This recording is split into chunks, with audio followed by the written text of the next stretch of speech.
Assalamualaikum warahmatullahi wabarakatuh. Alhamdulillahilladzi anzala ala abdihil kitaba wa lam yaj'al lahu 'iwaja. Wassalatu wassalamu ala sayyidina Muhammadin nabiyil mustafa wa ala alihi wa sahbihi wa man ihtada amma ba'du. Hadirin jamaah subuh rahimakumullah. Segala puji dan syukur senantiasa marilah kita panjatkan kehadiran Allah Subhanahu wa taala yang senantiasa melimpahkan begitu banyaknya nikmat kepada kita semua. Salawat dan salam semoga selalu tercurah kepada junjungan kita Nabi besar Muhammad sallallahu alaihi wasallam, dan semoga di akhirat kelak kita diakui sebagai umatnya dan juga mendapatkan syafaatnya, amin ya rabbal alamin. Hari ini kita akan karena banyak yang bertanya, jadi coba saya akan uraikan mengenai makna kembali kepada Al-Quran dan Sunnah. Apa maknanya kembali kepada Al-Quran dan Sunnah? Kalimat kembali kepada Al-Quran dan Sunnah merupakan kalimat yang betul. Tapi karena pernyataan ini hanya disebutkan sepotong, jadi ini pernyataan yang belum lengkap, sehingga maknanya bisa dimaknai atau dipahami secara batil. Jadi kalimatnya betul, tapi karena sepotong belum lengkap, sehingga bisa dimaknai secara batil. Mengapa begitu? Karena kalau hanya kembali kepada Al-Quran dan Sunnah, maka akan banyak orang yang tersesat. Kenapa tersesat? Karena tidak bisa Al-Quran itu dimaknai atau ditafsiri secara serampangan, ya, atau sembarangan. Paling tidak ada 4 cara bagaimana kita menafsirkan Al-Quran. Ini menurut Imam Ibnu Katsir yang menulis kitab tafsir Al-Azim, ya, Al-Quran. Cara pertama adalah dengan menafsiri Al-Quran dengan Al-Quran lagi, dengan ayat yang lain. Itu cara pertama, dan ini cara yang paling utama.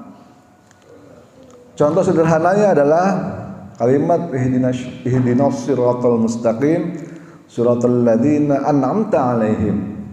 Tunjukkanlah kami ke jalan yang lurus, yaitu jalan orang-orang yang telah Engkau beri nikmat. An'amta 'alaihim. Siapa jalan orang-orang yang telah diberi nikmat ini? Siapa? Kalau kita tidak paham mengenai tafsir Al-Quran, ya bisa-bisa saja seseorang mengatakan saya sudah diberi nikmat kok. Ya kan, saya orang kaya sekarang kan, rumah di PIM misalnya kan, mobil banyak, tanah luas, ya kan, nikmat semua. Wah, sayalah orang diberi nikmat. Nah, bisa aja seperti itu orang menafsirkan. Makanya tidak boleh menafsirkan Al-Quran dengan menggunakan logikanya sendiri. Jadi cara pertama adalah menafsirkan Al-Quran dengan ayat Al-Quran yang lain. Apa makna an'amta 'alaihim? Ini dijelaskan di dalam surat An-Nisa ayat 69. Yaitu an'amallahu 'alaihim minan nabiyyin. Jadi orang-orang diberi nikmat adalah orang-orang yang dari kalangan para nabi, minan nabiyyin. Kemudian siapa lagi? Was-siddiqin, orang-orang yang benar. Siapa lagi? Wasyuhada'i, para syuhada. Kemudian was-solihin, dan orang-orang soleh. Oh, ini maknanya an'amta 'alaihim ini. Jadi menafsirkan Al-Quran dengan ayat Al-Quran yang lain. Siapa yang mampu melakukan ini? Ya tentu saja orangnya satu harus hafal Al-Quran dulu. Kalau nggak hafal Al-Quran dari 6.000 sekian ayat gimana bisa tahu, ya? Kita hubungan antara satu ayat dengan ayat yang lain, nyarinya gimana? Masa mau ke bed itu nggak akan ketemu gitu loh. Bahwa ini ditafsirkan oleh An-Nisa ini 69. Kenapa nggak di Al-Baqarah? Kenapa nggak di Imran? Kenapa nggak di Al-Maidah? Jadi harus paham semua ayat dari mulai Al-Fatihah sampai dengan An-Nas, orang itu harus hafal pertama. Yang kedua, dia harus tahu maknanya.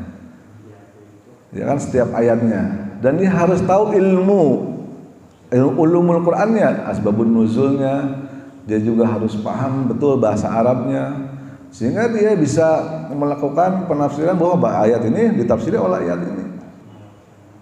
Tapi tidak semua ayat, masalahnya adalah ketemu tafsirnya di ayat yang lain. Ya udah dicari, udah di searching gitu kan. Kalau zaman sekarang nggak ketemu juga, nggak ada gitu. Gimana caranya? Cara yang kedua adalah menafsiri ayat dengan sunnah atau dengan hadis. Jadi ayatnya ini maknanya apa nih? Nah, kita lihat penjelasan di dalam hadis. Contohnya apa? Contohnya Al-Quran menjelaskan aqimis sholah, dirikanlah sholat.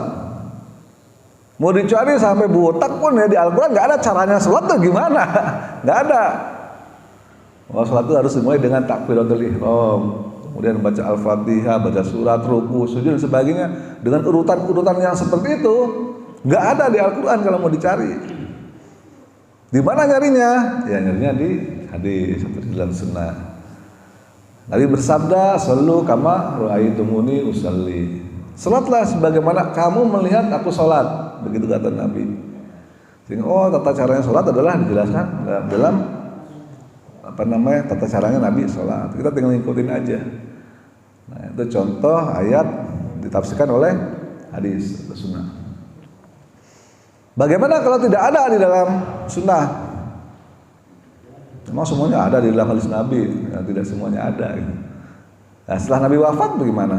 Ternyata ada ayat yang kita tidak paham, ya kan? Nah, ada cara yang ketiga, yaitu menafsiri ayat dengan athar atau perkataan para sahabat, ya kan? Mengapa para sahabat? Karena para sahabat adalah murid utama Rasulullah. Ya, para sahabat ini bergaul dengan Rasulullah, setiap hari ketemu Rasulullah, belajar langsung kepada Rasulullah, mendengarkan perkataan beliau, melihat perbuatan beliau, dan seterusnya. Tapi tentu saja tidak semua para sahabat ini orang yang mampu menafsirkan juga, memahami juga, tidak semua. Jadi ada sahabat-sahabat tertentu yang ada sahabat yang levelnya awam seperti kita ini, dia bertemu Rasulullah tapi ya dia tidak paham, kurang paham dengan masalah-masalah tafsir atau hadis dan sebagainya. Karena sahabat itu levelnya ya level awam, level biasa gitu. Karena ada sahabat yang levelnya itu level ulama. Contohnya tentu saja seperti Khulafaur Rasyidin ya. Sahabat utama yang 4 itu di situ ada Abu Bakar, ada Umar bin Khattab, kemudian Utsman bin Affan, Ali bin Abi Thalib. Itu yang pasti 4 orang itu udah levelnya sahabat yang levelnya ulama. Mereka kalau ditanya tentang suatu ayat, ya insya Allah bisa jawab. Tapi selain mereka ada lagi yang lain, seperti contohnya Ibnu Abbas, yang sudah jelas didoakan oleh Nabi supaya mempunyai pemahaman tentang tafsir dan takwil Al-Quran. Ibnu Abbas luar biasa. Nabi mendoakan kepadanya. Kemudian siapa lagi? Ada di antaranya namanya Mu'adz bin Jabal. Ada lagi Abu Musa al-Asy'ari dan sebagainya. Banyak ya, ada Abu Hurairah di situ. Ahli-ahli hadis juga dan sebagainya. Ada banyak sahabat tapi tidak semua sahabat itu menjadi ulama. Sehingga biasanya kalau kita mencari bagaimana makna atau tafsir dari sebuah ayat, ya yang ditanya adalah sahabat yang paham ini. Contohnya ayat apa? Contohnya di dalam surat An-Nur ayat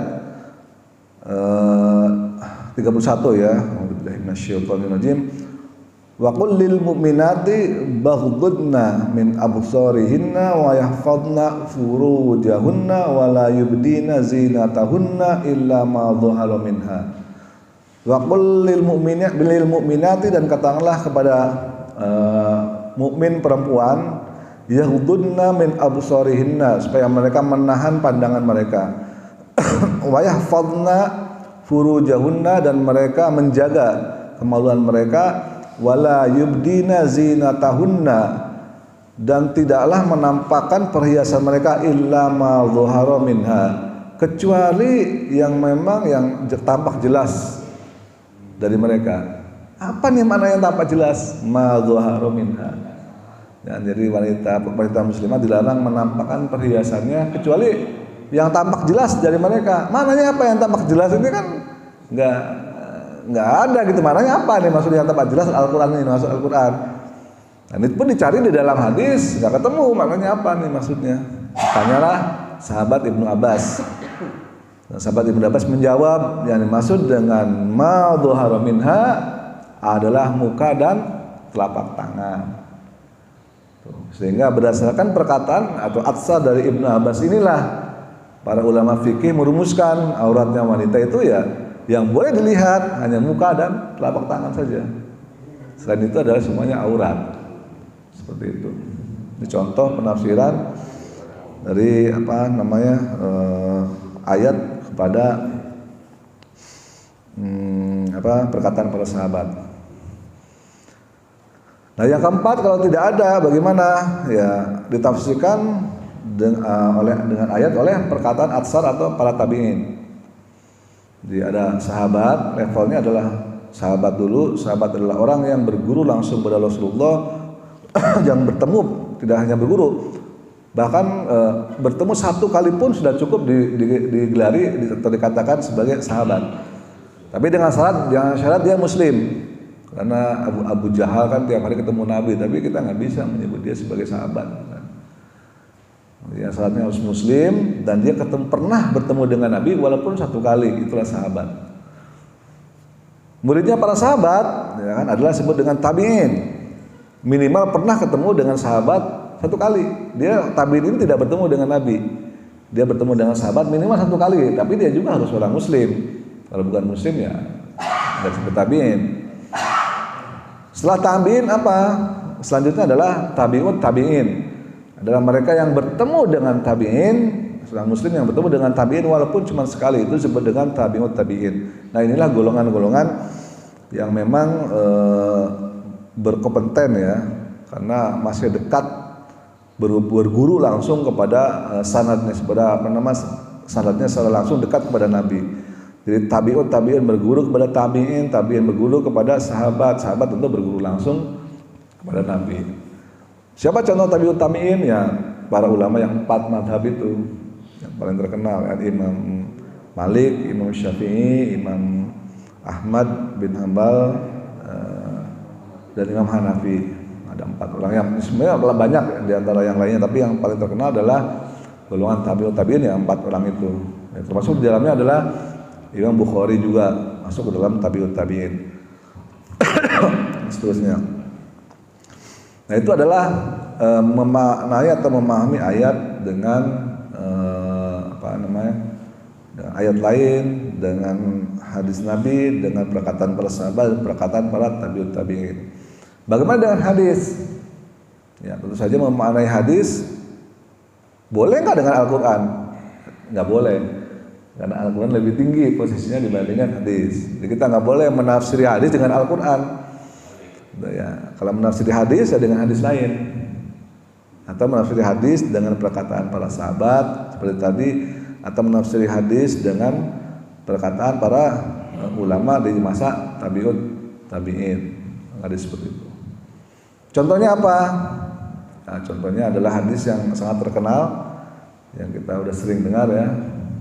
Hadis kullu bid'atin dhalalah. Nah, setiap bid'ah adalah sesat. Makna bid'ah ini apa? Tentu nggak boleh ngarang. Dan makna bid'ah adalah nggak boleh ngarang. Jadi harus bid'ah ini apa? Kita lihat ditafsirkan dengan hadis yang lain. Bid'ah. Jadi secara bahasa bid'ah adalah sesuatu yang baru. Tapi sesuatu baru itu yang mana? Tafsirkan oleh hadis yang lain. Hadis yang mana? Hadisnya yang pertemuan dulu kita sudah ceritakan. Man sana fil islami sunnatan hasanah wa man sana fil islami sunnatan sayyi'ah. Di dalam Islam itu ada namanya perbuatan baik atau sunnah hasanah, ada perbuatan buruk atau sunnah sayyi'ah. Nah, lebih jelas lagi di dalam hadis yang lain. Di dalam hadis yang lain ini, bentar saya buka contekan dulu.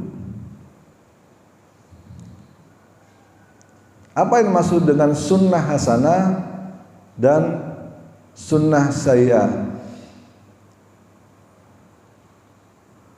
Ini ada hadis dari riwayat Ibnu Majah. Jadi hadis itu gini, terkadang sahabat itu tidak mengingat persis perkataan Nabi. Sampai titik komanya itu kadang nggak ingat kan, tapi makna esensinya sama. Sehingga sahabat terkadang menguraikan makna esensi tersebut menggunakan kalimat mereka sendiri. Esensinya sama, tapi kalimatnya beda, maksudnya kalimatnya beda, ya, tapi esensinya sama. Kalau yang tadi hadis man sanna sunatan hasanatan itu diriwayatkan oleh Imam Muslim. Ada satu lagi hadis, apa yang maksud dengan sunnah hasanah dan sunnah sayyi'ah? Ini diriwayatkan oleh Ibnu Majah. Bunyinya adalah man ahyas sunnatan min sunnati fa'amila biha nasu kana lahu mithlu ajri man amila biha la yanqusu min ujurihim syai'a. Kemudian wa man ibtada'a bid'atan fa'umila biha kana alaihi auzaru min amila biha la yanqusu min auzara man amila biha syai'a. Apa maknanya? Barang siapa yang menghidupkan sunnah dari sunnahku kemudian mengamalkannya, maka dia mendapat pahala seperti orang yang mengamalkan sunnah tersebut tanpa mengurangi pahala mereka sedikit pun. Dan barang siapa yang mengadakan suatu kebid'ahan kemudian dikerjakan bid'ah itu, maka dia mendapatkan dosa orang yang mengamalkan bid'ah tersebut tanpa mengurangi sedikit pun dosa orang yang mengamalkan bid'ah. Nah, makanya di sini yang tadi menggunakan kalimat sunnah hasanah dan sunnah sayyi'ah, tapi di hadis ini langsung sangat jelas menggunakan kalimat sunnah dan bid'ah. Nah, sehingga sunnah hasanah adalah sunnah yang sesungguhnya sebetulnya, tapi sunnah sayyi'ah atau sunnah yang buruk adalah didefinisikan sebagai bid'ah berdasarkan memahami atau menggabungkan dari dua hadis ini. Jadi artinya ini tadi contoh hadis dijelaskan oleh hadis yang lain. Oke. Jadi ada dua, ada sunnah, ada bid'ah, atau sunnah yang baik dan sunnah yang buruk. Dan dijelaskan lagi lebih detail, yaitu dengan perkataannya sahabat Umar bin Khattab. Tentu saja sahabat Umar bin Khattab yang sehari-hari bertemu dengan Nabi, jadi paham betul mana ucapan Nabi. Jadi suatu kali di malam Ramadan, Umar bin Khattab bersama salah seorang temannya berjalan menuju masjid. Seperti yang udah pernah saya ceritakan ya, di masjid itu ada orang sedang sholat taraweh. Tapi sholat tarawehnya nggak jamaah, beda-beda. Ada yang satu di pojok sana, ada yang di tengah, lain-lain sholatnya sendiri-sendiri. Ada yang mungkin berjamaah berdua, bertiga gitu, nggak kompak satu masjid dengan satu imam. Begitu yang dilakukan. Kemudian Umar mengatakan, wah ini kayaknya lebih rapi nih. Kalau misalnya semua sama satu masjid itu jamaah dengan satu imam aja. Nah ini kan ini beda-beda deh. Pojok sana ada 3 orang, pojok sana ada 2 orang, pojok sana ada 5 orang, gitu kan beda-beda. Sama-sama baca ayat, jadi kelihatannya kan nggak indah ya. Karena beda-beda, sama-sama keras bacanya, bertabrakan gitu kan ayat ini kan, jadi kelihatan kedengaran berisik gitu loh, nggak rapi. Sehingga dirapikan oleh Umar. Udah kalian berhenti. Ubay bin Ka'ab ditunjuk jadi imam, Umar jadi imam, semua kalian ikutin jadi imamnya Ubay. Jadi cuma satu imam di masjid itu, dilaksanakanlah sholat taraweh seperti itu. Dan karena peristiwa itu Umar mengatakan, ni'mal bid'atu hadhihi, inilah sebaik-baiknya bid'ah. Umar mengatakan seperti itu. Artinya apa? Artinya bahwa bid'ah itu ada yang baik dan ada yang buruk. Ya, bid'ah hasanah, bid'ah yang baik, dan ada bid'ah sayyi'ah, ada bid'ah yang buruk. Sesuai dengan perkataan Umar tadi.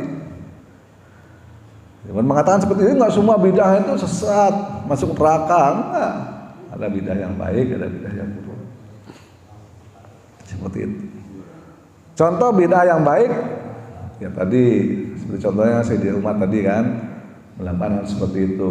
Apalagi contoh bid'ah yang baik? Contoh bid'ah yang baik adalah misalnya sholat sebelum sholat tarawih atau setelahnya atau pokoknya pelaksanaan sholat tarawih kita ada kultum dulu. Itu bid'ah kultum. Mana ada Nabi melakukan kultum sebelum tarawih misalnya kultum atau setelah tarawih kultum? Nggak ada. Sahabat pun tidak melakukan. Tapi sebagian besar masjid saat ini semua yang melakukan itu. Ada kultum menjelang tarawih. Tapi kalau kelompok sebelah sono, kalau dibilang, kok kenapa lu kultum? Karena nggak ada sahabat Nabi. Ya nggak apa-apa, ini kan taklim. Wah, alasannya gitu. Jadi mereka boleh beralasan taklim. Ya kan? Tapi kalau kita melaksanakan Maulid Nabi Muhammad SAW, mereka bilang itu bid'ah. Padahal isinya taklim juga. Taklim juga. Coba kalau kita ganti judulnya. Mari kita hadiri acara pembacaan sirah Nabi. Nah, gitu. Pembacaan sejarah kehidupan Rasulullah misalnya. Kan ganti judulnya, jangan Maulid Nabi. Boleh enggak? Boleh, mereka pasti bilang boleh, apa bedanya, kita cuma judul doang gitu kan. Tapi isinya adalah Maulid Nabi membacakan kisah hidup Rasulullah supaya menjadi contoh bagi kita, ya kan? Seperti juga mereka mengatakan kultum pada saat sholat tarawih, ya bukan bid'ah, itu taklim, boleh-boleh aja. Dalilnya mana kalau tanya? Nggak ada dalilnya itu, ya kan? Mereka pun gelagapan kalau tanya kayak gitu. Jadi ya, sebenarnya mereka mengakui bid'ah hasanah itu ada, ya tapi terus membantah. Jadi artinya kita kasih dalil pun mereka nggak akan mau pakai dalil itu. Nah, itu masalahnya itu. Jadi kita memahami antara satu orang dengan orang lain dengan dalil itu beda pemahaman. Ya nggak ada masalah bagi kita. Kita melakukan ini, kalian melakukan itu, nggak ada masalah. Yang penting jangan saling menyalahkan, jangan saling membid'ahkan. Ya kan, amalan saudara-saudara kita yang lain. Karena yang dibid'ahkan ini punya dalil juga dan dibilang nggak ada dalilnya, ya kan seperti itu. Karena kalau dibalik, kenapa kalian seperti itu? Dia juga bingung, nggak bisa jawab. Ya kan, kenapa ada kultum? Itu kan. Kenapa ada silaturahmi apa namanya? Kalau habis Idul Fitri halal bihalal. Ada nggak halal bihalal dalilnya? Nggak ada. Rasulullah tidak pernah melakukan itu, pun bid'ah. Kenapa mereka melakukan? Ya itu kan silaturahmi. Nah, alasan begitu. Jadi bagi di sisi mereka boleh membuat alasan, tapi di sisi kita nggak boleh bikin alasan. Ya kan? Yasinan bid'ah. Aul bid'ah. Yasin bid'ah. Kenapa Yasin bid'ah? Nah, Rasulullah tidak pernah mengatakan, tidak pernah melakukan. Lah isinya Yasinan kan baca Al-Qur'an. Nah, kita bisa bilang, nah itu kan baca Al-Qur'an. Baca Al-Qur'an disyariatkan, diperintahkan oleh Nabi, oleh Al-Qur'an sendiri, ya kan? Apa dilarang? Dan seterusnya. Ya, baca mushaf dan seterusnya. Bahkan penentuan hadis sendiri merupakan bid'ah. Ada nggak di zaman Nabi? Ini hadisnya sahih, ini hadisnya dhaif. Nggak ada, ya kan? Ya namanya hadis ya hadis, nggak ada dalam penentuan seperti itu. Penentuan ada hadisnya sahih, dhaif dan sebagainya, itu adalah ijtihad para ulama, itu adalah bid'ah juga gitu. Ya, mana ada nih hadis riwayat Bukhari? Ada nggak di zaman Nabi? Nggak ada. Bukhari itu lahir tahun berapa gitu. Hadis riwayat Muslim yang munculnya setelah 400 tahun kemudian, 300 tahun kemudian setelah wafatnya Nabi baru muncul hadis riwayat Bukhari, hadis riwayat Muslim, kan? Bahkan di masa Imam Syafi'i, Imam yang 4, Imam Malik, Imam Ahmad, Imam Bukhari belum lahir. Jadi kalau dia bilang Imam Syafi'i nggak pakai hadis Bukhari, itu lucu gitu loh. Ada yang ngomong begitu. Imam Syafi'i kan nggak pakai hadis katanya. Imam Syafi'i kan bukan nabi. Kalau nabi kan maksum, udah pasti betul. Imam Syafi'i kan manusia, bisa jadi salah, ya kan? Apalagi Imam Syafi'i nggak pakai hadis Bukhari dan nggak pakai hadis Muslim. Bisa jadi perkataannya itu salah. Lucu, ini orang nggak paham. Karena di masa Imam Syafi'i, Imam Bukhari itu belum lahir. Jadi di masa Syafi'i lah yang namanya hadis riwayat Syafi'i. Nah itu di masa Imam Syafi'i itu seperti itu. Karena Imam Syafi'i lah, Imam Malik, Imam Ahmad bin Hanbal dan sebagainya, mereka lah perawi hadis di masanya. Jadi kalau dikatakan kata Imam Syafi'i itu sudah pasti berdasarkan Al-Quran dan hadis. Kata Imam Malik itu pasti berdasarkan Al-Quran dan hadis. Karena di masa itu belum ada Imam Bukhari, belum ada Imam Muslim, belum ada Imam Tirmidzi, dan seterusnya. Jadi mau pakai hadis siapa ya? Mereka lah para ahli hadis di masanya. Hadis riwayat Syafi'i, hadis riwayat Malik, yang riwayat dari itu di masa mereka. Perkataan mereka itu dianggap setara dengan hadis. Karena kalau mereka berkata itu pasti merupakan kesimpulan dari ayat dan hadis-hadis yang ada. Seperti kita bertanya kepada ulama kita misalnya, apa hukumnya ini? Nah, hukumnya ini boleh misalnya. Itu berdasarkan analisa mereka ini, para mujtahid ini menggunakan ayat dan hadis-hadis yang mereka pahami. Sehingga timbullah madhab atau perbedaan pandangan mengenai sebuah ayat atau sebuah hadis. Seperti itu. Dan bisa dipahami ya, karena banyak yang japri ke saya tuh gimana nih gitu kan. Sehingga hari ini saya jelaskan bahwa bidah itu ada dua, mana yang boleh, mana yang tidak boleh. Tetapi kesannya jadi semua boleh dong, baik ya? Enggak. Apakah ada contoh bidah yang nggak baik? Ada. Contoh misalnya gini, zakat fitrah. Zakat fitrah pakai uang, boleh nggak? Boleh nggak? Hah? Mana dalilnya? Ya kan, ngomong kita boleh atau enggak tuh harus pakai dalil. Dalilnya apa? Dalilnya adalah kias. Kias. Karena dalil kan ada 4 nih, jangan lupa. Al-Quran, Sunnah, ya kan, ijma para ulama, dan terakhir kias. Kias adalah analogi. Rasulullah zakatnya menggunakan 1 sok korma atau 1 sok gandum. 1 sok itu kata orang Sunda mas serawut, atau orangnya serawut. Nah gini seret, korma nih, begini gandum. Nah itulah contoh Rasulullah zakat menggunakan 1 sok korma atau 1 sok gandum serawut ini. Tapi tangannya orang Arab, karena badannya kan gede-gede, ya kan, makan ayamnya juga kan seekor. Kalau kita kan makan ayam pahanya doang, gitu kan. Ya kan, tangan mereka gede, sekali gini seret banyak dapatnya. Nah orang Indonesia kecil-kecil kayak Pak Zul, sekali gini dapatnya dikit, nggak kenyang makan, kan begitu. Kayaknya 1 sok itu didefinisikan di kita, 1 sok adalah kurang lebih 2,75 kg. Itu berdasarkan ukuran tangannya orang Arab yang begini, segitu. Karena kalau berdasarkan ukuran tangan orang Indonesia, 1 sok itu nggak nyampe 2,75, mungkin cuman 2,6. Nah, itu makan mungkin sekilo gitu kan, sangat sedikit. Gitu. Itu contoh Itu contoh namanya kias. Kias dari 1 sok ini kemudian menjadi konversi menjadi kilogram. Nah, di zaman Nabi nggak ada pakai kilogram. Pertama. Tapi bagaimana di Indonesia kan nggak ada korma, nggak ada gandum. Padahal hadisnya kan 1 sok korma atau 1 sok gandum. Nah, para ulama menggunakan kias. Kiasnya apa? Oh, makanan pokok. Nah, itu kias. Makanan pokoknya apa? Bisa beras, bisa sagu, ya kan? Bisa jagung, tergantung. Bisa juga kentang kalau di Amerika. Nah, itulah namanya makanan pokok. Tapi gitu kan gimana? Kalau kentang diginiin seret, kan cuma sedikit dapatnya, beda sama beras ya. Karena volumenya kentang kan gede-gede. Makanya ada cara-cara tertentu dalam menentukan hal tersebut. Itu bukan perkara yang mudah gitu loh. Ya kan? Bagaimana sekarang dengan uang? Nah, boleh nggak? Nah, boleh dengan dalilnya tadi itu, kias. Dan uang boleh. Bagaimana kalau bukan uang? Misalnya saya ini seorang pengusaha baju, saya zakatnya pakai baju aja dah, zakat fitrah, boleh nggak? Nggak boleh, kenapa? Dalilnya mana gitu? Dalilnya ya karena tidak ada ijma ulama yang membolehkan. Gitu. Kalau ada ulama yang membolehkan, ijmanya berarti boleh. Simpelnya gitu. Karena kita kan bukan ulama. Jadi kita tidak mungkin langsung belajar Al-Quran, kebet, buka-buka hadis. Wah, hukumnya ini nih, ada hadis ini, nggak bisa. Hati-hati.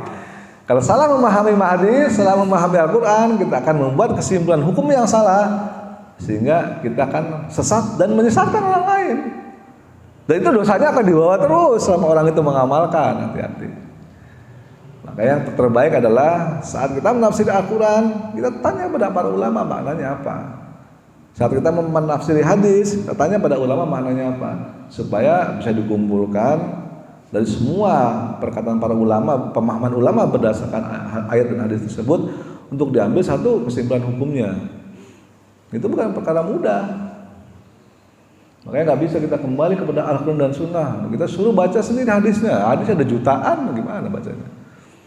Kalau ayat masih mending kan, ribuan gitu, ada 6.000 sekian ayat. Nah, hadis ada jutaan. Bagaimana kita mencari, oh hadis ini korelasinya dengan hadis ini, atau ayat ini korelasinya dengan ayat ini. Belum lagi perkataan para sahabat. Wah hadis ini menurut sahabat Anu seperti ini. Gimana nyarinya gitu. Nah itulah tugas para ulama untuk mencari itu. Kita mah cuma tinggal terima matang aja. Enak ya, nggak usah pusing-pusing mikirin kayak gitu. Para ulama lah biar yang mikirin. Nah kayak kita harus ikut ulama. Nah, muncullah namanya madhab. Kalau kita ikut Imam Syafi'i, ya namanya madhab Syafi'i. Kita ikut Imam Hambali, kita ikut Imam Ahmad bin Hambal, berarti kita bermadhab Hambali.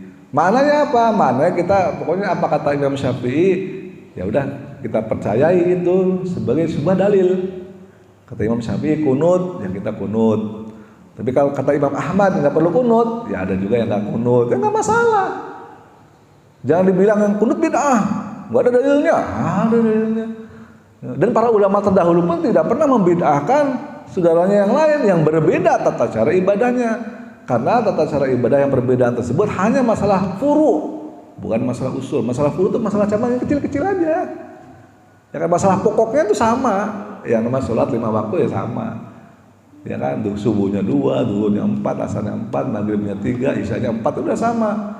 Cuma bedanya yang satu pakai kunut, satu enggak. Itu furu aja, simpel-simpel, enggak usah saling bid'ahkan. Ya kan, yang satu bismillahnya kenceng, yang satu bismillahnya enggak. Yang satu pakai usoli, satu enggak. Yang satu tahiyatnya begini, yang satu tahiyatnya begini-begini. Itu kan masalahnya kecil-kecil, nggak perlu jadi masalah, nggak perlu ini membid'ahkan. Ini bid'ah, ini salah, ini sesat. Itu masalah furu, namanya khilafiyah, perbedaan pendapat, perbedaan penafsiran, pemahaman ayat atau hadis dari para ulama. Kita ikut ulama saja, itu yang paling simpel. Jadi makna yang benar adalah, yang lengkap adalah kembalilah kepada Al-Quran dan Sunnah sesuai pemahaman para ulama. Itu makna yang lengkap. Jangan sesuai dengan logikamu sendiri, jangan. Dari para ulama. Jadi kalau bilang Al-Quran ini hadisnya, tanya aja menurut ulama gimana hadis itu, menurut ulama gimana makna ayat itu. Jangan menurut ente bukan ulama kan, ente paling baru ustad gitu. Ulama tuh harus hafal Quran, harus hafal ribuan hadis, bukan cuma hafal tapi juga paham maknanya, ngerti betul bahasa Arab. Bukan cuma paham makna ayat tapi ngerti bahasa Arab, ngerti tata bahasa Arab, mengerti bagaimana asal usul atau asbabun nuzul ayat, sebab-sebab turunnya ayat atau asbabul wurud hadis, sebab-sebab turunnya hadis dan sebagainya. Seperti itu. Mudah-mudahan ada manfaatnya. Silakan kalau ada yang bertanya. Ngomong ada, jangan sampai terjapri-japri lagi. Assalamualaikum warahmatullahi wabarakatuh. Waalaikumsalam warahmatullahi wabarakatuh. Sunnah kemudian juga perubahan kalau misalnya ulama ijma sampai kias. Nah itu kenapa sampai terjadi demikian? Apakah karena perubahan zaman atau perubahan budaya sehingga timbul seperti itu? Sehingga seperti tadinya kan kita pakai fitrah, nggak boleh harus pakai kurma tadi kan, itu berubah pakai beras atau akhirnya bisa pakai uang. Nah itu yang pertama, apakah karena perbedaan zaman atau budaya, dan siapa yang bisa menentukan itu gitu? Apakah pemerintah atau ulama atau bagaimana? Ya kembali lagi tadi bahwa yang namanya hukum, siapa yang berhak menentukan hukum suatu masalah adalah ya ada 4 baca tadi, ada Al-Quran, Sunnah, ijma. Ijma itu adalah kesepakatan, Pak. Ulama sepakat nih, boleh nggak? Boleh, ya udah. Kalau ulama ada sepakat ya sudah. Kita yakini itu sebagai sebuah kebenaran. Maksudnya ulama sedunia? Nggak harus sedunia, ulama lokal. Makanya di kita ada namanya MUI, Majelis Ulama Indonesia. Kalau MUI mengatakan ini halal, ya sudah, kita percaya aja sama MUI. Oh ini halal. Karena kita yakin MUI sudah menggali Al-Qur'annya, menggali hadis-hadisnya, karena mereka yang paling paham. Kata MUI boleh nggak nih? Boleh. Ya udah kita ikuti seperti itu. Ya kan? Ada nggak fatwa MUI? Kalau nggak ada, nah itu jangan kita ikuti. Jangan kita mencoba-coba membuat fatwa sendiri. Ya kan? Nah, coba-coba kalau kita membuat fatwa sendiri tanpa ilmu, itu takutnya kita akan sesat dan menyesatkan. Kecuali kita levelnya seperti level Imam Bukhari. Imam Bukhari saja tidak punya madhab. Dia tidak ada madhab Bukhari, nggak ada. Karena Imam Bukhari levelnya mungkin belum sampai ke level Imam Syafi'i gurunya gitu. Imam Ahmad itu kan gurunya. Jadi salah satu guru Imam Bukhari itu adalah Imam Ahmad. Salah satu guru Imam Ahmad Imam Syafi'i dan seterusnya. Salah satu guru Imam Syafi'i Imam Hambali atau Imam Malik. Seperti itu. Mereka adalah guru dan murid. Imam Syafi'i nggak punya madhab Syafi'i, nggak ada. Imam Bukhari tidak punya madhab Bukhari. Karena kenapa? Imam Bukhari adalah ahli hadis, tapi bukan ahli fikih. Dia paham teks hadis, tapi dia tidak paham makna mendetail dari teks tersebut. Hubungan antara satu hadis dengan hadis lain dan sebagainya. Makanya Imam Bukhari tidak mendirikan atau tidak mempunyai madhab sendiri. Karena Imam Bukhari hafal kurang lebih 600.000 hadis. Tapi yang ditulis di dalam kitab Sahihnya, Sahih Bukhari itu hanya sekitar 7.000-an hadis dari 600.000 hadis. Itu. Jadi bahkan Imam Bukhari sendiri pun tidak berfatwa. Yang berfatwa ya Imam 4 tadi itu di atas Imam Bukhari semua itu levelnya itu. Udah levelnya mujtahid mutlak. Karena sangat sulit berfatwa. Nah untuk itu makanya mengeluarkan fatwa ini boleh atau tidaknya suatu masalah adalah berdasarkan ijma'. Jadi misalnya tadi pakai uang boleh nggak? Boleh, dasarnya dalilnya apa? Ya ada ijma ulama. Ada nggak ulama yang membolehkan? Oh ternyata alasannya begini. Ya udah kita ikutin aja ulama itu. Sebaliknya kalau tadi saya bilang boleh nggak kita zakat fitrah bayarnya pakai mangga misalnya, karena kita ini juragan mangga kan gitu. Nah pakai madu misalnya boleh nggak juragan madu? Boleh nggak? Nggak boleh tentu saja. Kenapa? Karena nggak ada ijma ulama yang membolehkan. Tapi kalau ada ijma ulama yang boleh kan saja boleh. Nah, maksudnya jual dulu kan, pakai duitnya kasih atau beliin beras terus kasih. Begitu caranya. Jadi seperti itu cara, karena tidak mudah menarik kesimpulan hukum dari suatu masalah. Ada yang tanya lagi? Silakan. Assalamualaikum warahmatullahi wabarakatuh. Waalaikumsalam warahmatullahi wabarakatuh. Orang yang diberi nikmat tadi itu kan adalah Nabi, ada sedikit solihin. Nah, jadi belum tentu orang yang kaya itu merasa aku diberi nikmat gitu kan. Tapi ada orangnya kaya jadi raja, nah, termasuk orang yang diberi nikmat nih. Nabi Sulaiman, Nabi Daud kan, dia kan raja, dia kan kaya kan. Tapi karena dia termasuk golongan nabi ya, jadi gimana supaya orang kaya itu walaupun tidak tergolong nabi, bukan nabi, tapi orang termasuk bisa menjadi orang yang diberi nikmat. Itu tadi kan ada 4 golongan. Itu yang pertama. Yang kedua, apakah orang yang namanya disebut dalam Al-Quran, ada di dalam Al-Quran ini termasuk orang yang diberi nikmat juga? Di surat Al-Anbiya 65, baca janganlah ya. Dan ingatlah kisah Ismail, Idris, dan Zulkifli. Nah, apakah nama yang ada disebut dalam Al-Quran termasuk orang yang diberi nikmat? Terima kasih Pak. Assalamualaikum warahmatullahi wabarakatuh. Ya, jadi yang pertama adalah yang diberi nikmat tadi ya. Tentu saja kan ada 4 kriteria tadi. Kalau para nabi bukan nabi. Oh ya udah. Yang level kedua adalah para siddiqin, bukan orang-orang yang benar. Bukan, misalnya kita kadang-kadang salah dan sebagainya kan. Yang ketiga adalah para syuhada, bukan. Nah, levelnya tuh makin turun tuh level. Bukan orang syuhada, gitu. Emang kita berjihad dan sebagainya kan syuhada. Yang keempat adalah para solihin, bukan orang-orang soleh misalnya. Ya kita berharap aja kita jadi orang soleh kan. Karena orang soleh kan beramal soleh ya. Salah satunya adalah ya, mereka yang rajin datang ke masjid, yang melaksanakan perintah Allah, berusaha untuk menjaga larangannya. Mudah-mudahan kita termasuk orang-orang yang soleh tersebut. Gitu. Jadi orang yang diberi nikmat kan. Mungkin saja orang itu diberi nikmat dunia, itu nikmat juga, tapi bukan yang dimaksud oleh ayat an'amta alaihim itu. Bahwa kekayaan adalah nikmat, betul. Kesehatan adalah nikmat, betul. Ya kan? Tapi bukan yang dimaksud oleh ayat an'amta itu. Yang dimaksud oleh an'amta ya ditafsirkan oleh surat An-Nisa 69 tadi. Hanya 4 golongan itu saja. Terus kemudian pertanyaan yang kedua, tentu saja tidak semua yang disebutkan dalam Al-Quran itu ya seperti itu gitu kan. Karena ada juga di dalam Al-Quran disebutkan yang namanya Qorun. Di dalam Al-Quran juga disebutkan ada yang namanya Fir'aun kan gitu. Tidak semua yang disebutkan di dalam Al-Quran itu adalah ya, sesuatu yang Abu Lahab dan sebagainya. Yang pasti Allah tuh tidak pernah menyia-nyiakan satu kata pun di dalam Al-Quran. Kalau kata tersebut di dalam Al-Quran disebut, artinya kata tersebut mempunyai makna yang bisa kita pelajari, mempunyai sebuah nasihat yang bisa kita pelajari, yang bisa kita ingat. Bagaimana cerita Qorun, itu untuk mengingatkan kita. Bagaimana cerita kisahnya Fir'aun, itu untuk mengingatkan kita dan sebagainya. Bagaimana kisahnya Nabi Sulaiman dan sebagainya. Bahkan Nabi yang paling banyak disebut dalam Al-Quran itu bukan Nabi Muhammad, ya kan, Nabi Musa. Aneh kan? Nah, Al-Quran kok untuk umat Islam, kenapa Nabi Musa yang paling banyak disebut dalam Al-Quran itu loh? Karena Nabi Musa itu terkenal pemimpinnya Bani Israel. Bani Israel itu adalah dulunya dipuji-puji setinggi langit oleh Allah itu. Ya Bani Israel, kuru nikmati allati an'amtu dan sebagainya lah. Faddaltukum alal alamin, kamu itu udah saya angkat menjadi umat yang diutama dibanding umat lain. Paling keren Bani Israel itu dipuji-puji oleh Allah.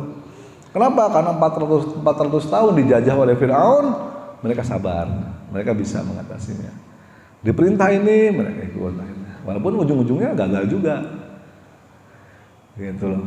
Sebagai umat Islam banyak belajar dari kesalahan-kesalahan Bani Israel. Supaya Rasulullah pun belajar dari siapa? Dari Nabi Musa. Makanya Rasulullah nggak berani sama Nabi Musa. Waktu Isra Mi'raj itu Rasulullah berapa kali diperintah apa oleh Allah, karena Nabi Musa udah tahu kalau Allah tuh ngasih sesuatu pasti ada ujung-ujungnya kan disuruh sesuatu juga gitu loh. Nabi Musa tuh tahu.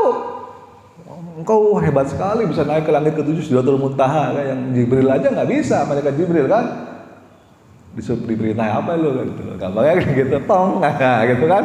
Ini kan jauh banget umurnya gitu loh. Perintahnya apa lu tong? Saya disuruh sholat 50 waktu, Musa katanya.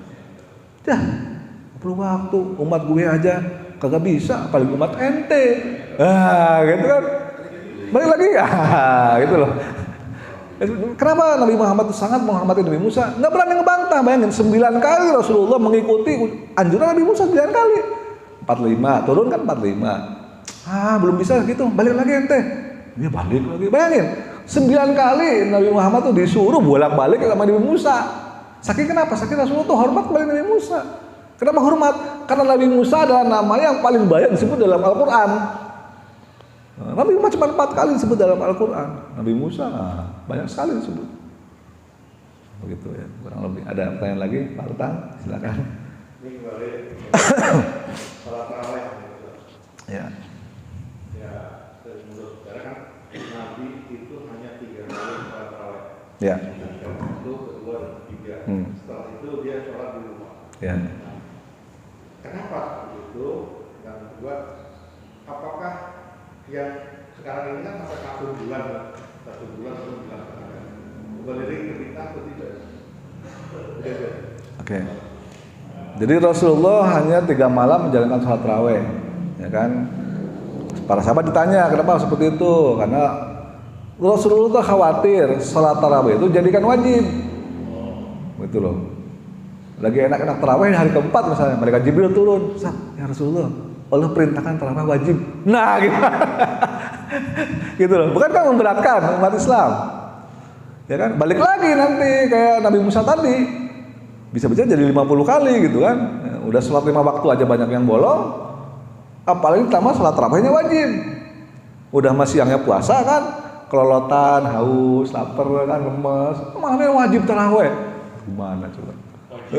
Wajib misalnya tiba-tiba kan Rasulullah kan nggak tahu. Kalau tiba-tiba malaikat Jibril turun, Allah menitipkan salam. ya kan? Dan mulai hari ini salat tarawih wajib misalnya. Gimana? Tadi Rasulullah cuma 3 malam aja Pak, karena takut jadi wajib. Beliau pulang, tapi di rumah beliau salat lagi sendiri. Dan para sahabat itu salat sendiri-sendiri mengikuti Nabi. Kisahnya seperti itu. Tapi di masa Umar bin Khattab jadi khalifah, tentu tidak mungkin lagi ada malaikat Jibril turun menyampaikan wahyu. Kan udah gak ada Nabi, Rasulullah udah wafat. Makanya Umar tuh tahu, wah ini walaupun gak wajib tapi Rasulullah melaksanakan, Umar tahu. Makanya tetap dilaksanakan tarawih setiap hari. Karena Rasulullah walaupun tidak berjamaah di masjid, beliau tarawih di rumah sendirian. Karena sholat malam, qiyamul lail bagi seorang Nabi, bagi Rasulullah itu wajib hukumnya apa memang?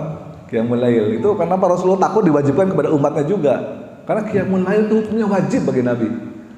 Jadi tidak semua apa yang dilakukan Nabi itu harus sama dengan kita. Bagi kita kan sunnah, ya kan tahajud, qiyamul lail. Bagi Nabi itu wajib qiyamul lail.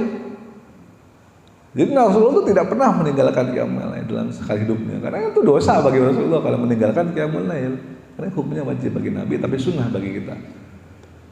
Gitu. Nah itu takutnya karena bagi Nabi ini wajib, nanti Nabi berjamaah terus sama umatnya selama Ramadan, diwajibkan juga bagi umatnya. Itu yang dikhawatirkan. Seperti itu. Cukup ya. Itu kalau korun itu apa namanya? Orang kaya. Kenapa? Korun, ya korun itu orang kaya di zaman Nabi Musa. Kalau orang sekarang istilah hanya harta karun. Iya. Harta korun, karena semua harta korun itu terpendam di dalam bumi Pak. Jadi terbelah buminya.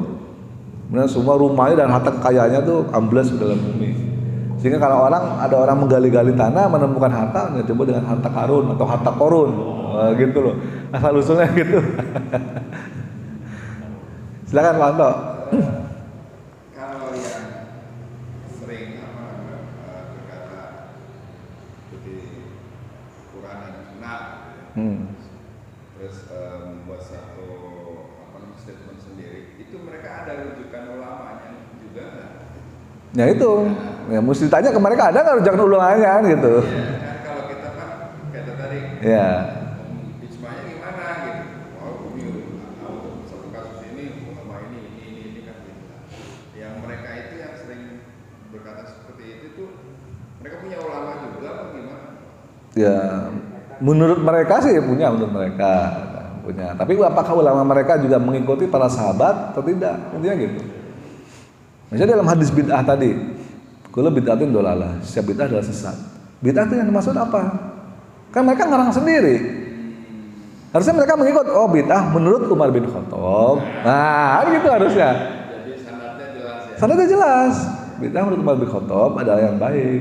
Berarti ada yang baik, ada yang buruk. Walaupun di situ kalimatnya kullu, setiap bid'ah adalah sesat.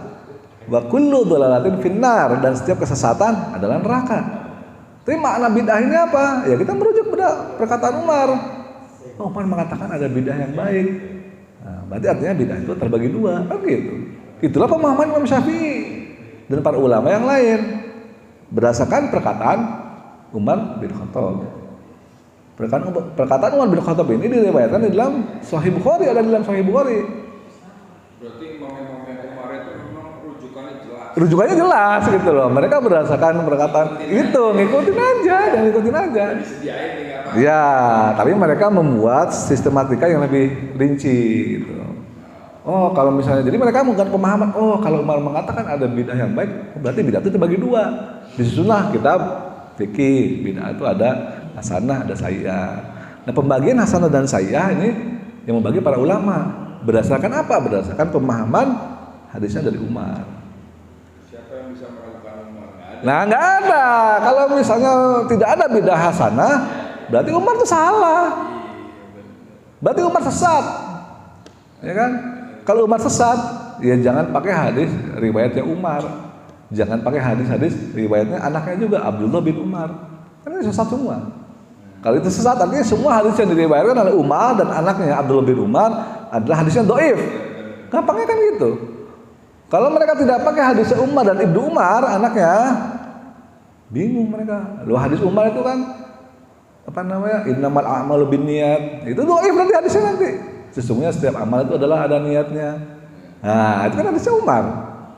Hadis mengenai rukun Islam juga Umar berkata, ada seorang datang laki-laki menggunakan baju putih bersih, tidak tampak bekas-bekas perjalanan, tiba-tiba duduk di depan Nabi, dengkul ketemu dengan dengkul. Lantas orang itu bertanya kepada Nabi, akhbirni anil Islam, kasih tahu saya tentang Islam. Nabi menjelaskan Islam itu adalah syahadat, sholat dan sebagainya. Akhbirni anil iman, jelaskan kepada aku tentang iman. Jelaskan tentang iman. Iman itu adalah iman kepada Allah dan seterusnya. Setelah jawaban begitu, sodakta ya Rasulullah, engkau benar ya Rasulullah. Lah ini orang gimana sih? Orang nanya, dijawab, tapi dia bilang, oh, engkau benar ya Rasulullah. Gimana sih gitu kan? Nah itu hadis Umar itu yang meriwayatkan. Ya, kalau kita menganggap Umar itu batil, sesat, ya jangan pakai hadis itu. Kalau nggak pakai hadis itu, bagaimana kita tahu ada berapa rukun iman? Ada berapa rukun Islam? Mau mengarang sendiri? Ya, bingung. Kalau nggak pakai hadisnya Umar dan Ibnu Umar, udah habis semua. Gitu. Karena memang yang paling banyak membuat bid'ah itu Umar sebetulnya. Paling banyak. Yang membuat Al-Quran, idenya pertama kali dari Umar. Membukukan Al-Quran, mushaf. Ya kan, membuat taraweh, Umar juga idenya. Dan sebagainya. Yang paling banyak Umar memodifikasi gitu kan. Jadi kalau Umar itu sesat, ya udah sesat. Artinya sahabat yang tarawih di malam itu kan bukan cuma Umar yang tarawih. Imamnya Ubay bin Ka'ab. Makmumnya ya Umar, Utsman, Ali, Abu Hurairah. Lah sesat semua itu masjid itu. Terus gimana gitu kan? Nah, bingung. Nah, gitu loh. Jadi jangan ngarang sendiri. Pakai ini para sahabat. Itu yang paling selamat. Karena kalau ngarang sendiri, nah itulah bikin kisruh jadinya. Baik, mungkin karena udah jam 6, kita tutup saja diskusi hari ini dengan doa penutup majelis.